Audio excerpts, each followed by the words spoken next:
तो आर्थिक अपराध इकाई ने जांच शुरू की और इस पूरे मामले में सरकार गंभीर दिख रही है। लेकिन इन सब के बीच जिन अभ्यर्थियों और शिक्षकों को परेशानी झेलनी पड़ी वो इस मामले में बदलाव के मूड में दिख रहे हैं। शिक्षकों और अभ्यर्थियों ने मांग की है कि बीपीएससी की परीक्षा के प्रश्न पत्र के पैटर्न में बदलाव लाया जाए। 67वीं बीपीएससी पीटी परीक्षा का क्वेश्चन पेपर जब आउट हुआ उसके बाद तमाम तरह के सवाल उभरने लगे थे। आखिरकार सरकार की इस पूरे मामले में दखलंदाजी हुई, मुख्यमंत्री नीतीश कुमार ने नाराजगी जताई और आखिरकार इस परीक्षा का पेपर जो है रद्द कर दिया गया है। जांच भी शुरू हो गई है। आर्थिक अपराध इकाई की 12 सदस्यीय टीम इस पूरे मामले की जांच कर रही है। इस मसले पर हमारे साथ बात करने के लिए कोचिंग शिक्षक और छात्र अभ्यर्थी सभी मौजूद हैं।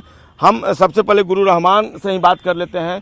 गुरु रहमान, इस पूरे मामले में अब जांच हो गई है, आपको कितनी उम्मीदें हैं और कितना इत्तेफाक रखते हैं इस जांच? देखिए, बीएसएससी में जो जिस तरह कार्रवाई किया था माननीय मुख्यमंत्री ने, उससे तो मैं संतुष्ट हूँ। लेकिन अभी ईओयू क्या कर रही है और किस तरह के मछली को पकड़ रही है, इस पर संशय की स्थिति बनी हुई है। सबसे बड़ी बात है कि अब बीपीएससी की परीक्षा क्या करें, बीपीएससी के परीक्षार्थी क्या करें, कितना समय उनको मिलेगा। अगर समय बता दे आयोग या सरकारी समय बता दे तो वैसी परिस्थिति में मेंस की तैयारी करेंगे वो।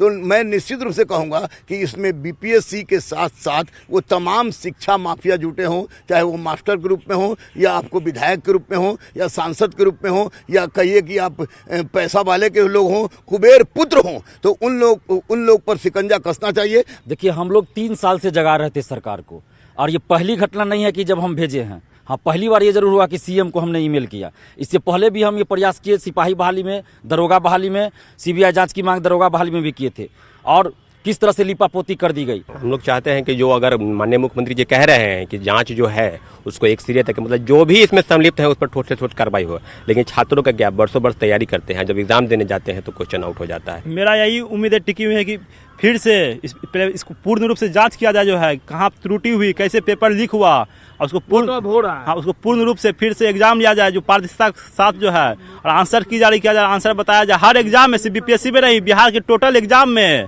इवन दरोगा में क्वेश्चन पेपर घर डालने नहीं दिया जाता है। आंसर सच्चाई से जांच, जी सच्चाई से। अगर क्वेश्चन का स्टैंडर्ड बढ़ा दिया जाए, दे दिया जाए अगर उन लोगों को कि एक दिन में पूरा सॉल्व करके भी लाओ, तो भी नहीं हो पाएगा माफियों से। तो इसका स्टैंडर्ड भी बढ़ना चाहिए और बीपीएससी का जो नियमावली है उसमें भी परिवर्तन होना चाहिए सर। सॉल्यूशन ये है कि क्वेश्चन ऐसा सेट किया जाए, कॉन्सेप्चुअल क्वेश्चन की गूगल ना बता पाए, तुरंत गूगल बता भी पाए तो उसको पढ़ने से अपन 5 मिनट टाइम देना पड़े तब निष्कर्ष निकले। तो वैसे अगर पेपर पैटर्न जब आएगा तो क्वेश्चन लीक करने के बाद भी कोई मतलब नहीं रह जाएगा। कैमरा पर्सन सुबोध के साथ संजय कुमार, न्यूज़ 18 पटना। और इधर इस पेपर लीक कांड पर सियासत तेज हो गई है। आरजेडी ने जहां सरकार पर हमला बोला तो सत्ता पक्ष ने कहा कि दोषियों के खिलाफ कठोर कार्रवाई होगी। लोग जो है अपने आप को नियंत्रित नहीं रख पाते हैं, उछल-कूद करते हैं। उनको लगता है कि ये एकदम बिल्कुल भगवान के अवतार हो गए और जो मन में आएगा हम करेंगे, कोई मेरा हाथ पकड़ने वाला नहीं है। उसी तरह की मानसिकता है। और ये जो उनके बाप मतारी हैं, उनको इस बात को ध्यान में रखना चाहिए कि बच्चों को इस तरह से नहीं मन बढ़ा दें कि वो जो है उत्पात करने लगें। आप जानते ही हैं कि इस संबंध में हमारी सरकार का स्पष्ट दृष्टि है और हम लोग जीरो टॉलरेंस पर काम करते हैं। इस तरह की बातें शिकायत आई है, प्रकाश में आई है, तो हमारी सरकार सख्त से सख्त कार्रवाई करेगी। कि ऐसी घटना हो तो उसको चुनौती के रूप में हम लेते हैं। चिंता का विषय हमारे लिए है, छात्रों के भविष्य के साथ जुड़ा हुआ है।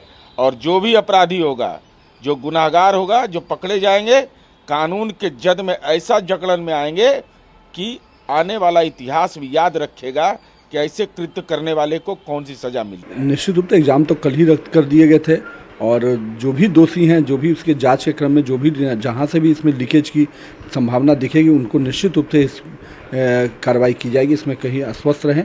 और हम लोग लगातार हमेशा कहते हैं कि हम एग्जामिनेशन को कड़ाई से और सही तरीके से कराने में कटिबद्ध हैं।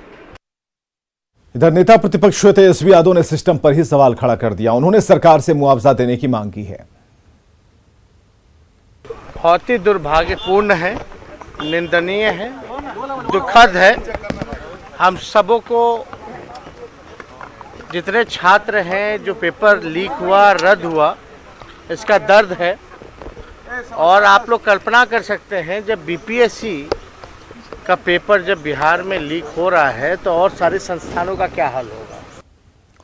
चलिए खबरों में आगे बढ़ते हैं। फारबिसगंज शहर की बात करेंगे जहां फायरिंग हुई है और दिन दहाड़े 9 लाख रुपए लूट लिए गए हैं। घटना फारबिसगंज थाना क्षेत्र के जुम्मन चौक की है, जहां एक निजी कलेक्शन एजेंट रुपए लेकर बैंक में जमा करने जा रहा था। तभी बाइक सवार 2 अपराधी फायरिंग करते हैं और एजेंट से लूट की घटना को अंजाम देकर बाइक से फर्राटे मारते चलते बनते हैं। घटना की सूचना पर पुलिस पहुंची और घटना की जांच के लिए पीड़ित एजेंट से फिलहाल पूछताछ कर रही है। बैंक कौन सा बैंक? State bank. अकेले जा रहे थे? अकेले ही निकले। तो कितना रुपया था? 9 लाख के लगभग। 9 लाख। वो छीनने वाला कितना लोग? 2 आदमी। गोली भी चलाया? हाँ, एक फायरिंग किया। तो फायरिंग हुई है। फारबिसगंज में कलेक्शन एजेंट से लूट की घटना को अंजाम दिया गया। लुटेरे 9 लाख रुपए, लगभग 9 लाख रुपए जो एजेंट बता रहा है, लेकर चलते बने। सहरसा से बड़ी खबर है। कोर्ट के मेन गेट पर गोली चल गई। मारपीट के दौरान गोली चली है। बदमाशों ने 3 राउंड फायरिंग की है। हालांकि सुशील यादव की जान बची। पुलिस इस पूरे मामले की जांच कर रही है। कोर्ट के मेन गेट पर गोली चली। सहरसा से ये बड़ी खबर हम आपको बता रहे हैं। मारपीट के दौरान गोली चलाई गई है। बदमाशों ने 3 राउंड फायरिंग की। हालांकि एक व्यक्ति का नाम बताया जा रहा है सुशील यादव, जिसकी जान बाल बाल बची। हालांकि पुलिस जांच कर रही है। कहीं भी सुरक्षा नहीं, जब न्यायालय परिसर ही असुरक्षित है तो बाहर की मैं बात क्या करूं। नहीं, पुलिस कितना देर बाद पहुंची है, क्या सूचना? पहले प्रेस के लोग आए हैं, उसके बाद पुलिस 15 मिनट के बाद पहुंची है, 20 मिनट के बाद। सुशील यादव नाम के व्यक्ति को गोली लगी है। वो 5 दिन पहले आर्मसेट में जेल में था और जेल से छूटा। कोर्ट आ रहा था अपना तारीख वगैरह पता करने के लिए। उसी में किसी अपराधी ने उसको गोली मारा है। वो जेल में भी उसकी विवाद हुई। अच्छा, पता चल जाएगा, अरेस्ट हो जाएगा। कटिहार में आबादपुर के भवानीपुर पंचायत ग्वालटोली में अवैध नर्सिंग होम और उसके झोला छाप डॉक्टर ने एक महिला की जान ले ली। दरअसल नर्सिंग होम में रिंकी खातून ने प्रसव के लिए ऑपरेशन करवाया था। ऑपरेशन के दौरान झोला छाप डॉक्टर महिला के पेट में टॉवेल छोड़ दिया और बाद में जब महिला को दर्द हुआ तो आनंद फानन में उसे पूर्णिया के नर्सिंग होम में भर्ती करवाया, जहां दोबारा ऑपरेशन कर उनके पेट से टॉवेल निकाला गया। इसके बाद कुछ ही घंटों बाद महिला की मौत हो गई। इस घटना से पूरे इलाके में अवैध नर्सिंग होम के खिलाफ लोगों में गुस्सा है और लोग कार्रवाई की मांग कर रहे हैं।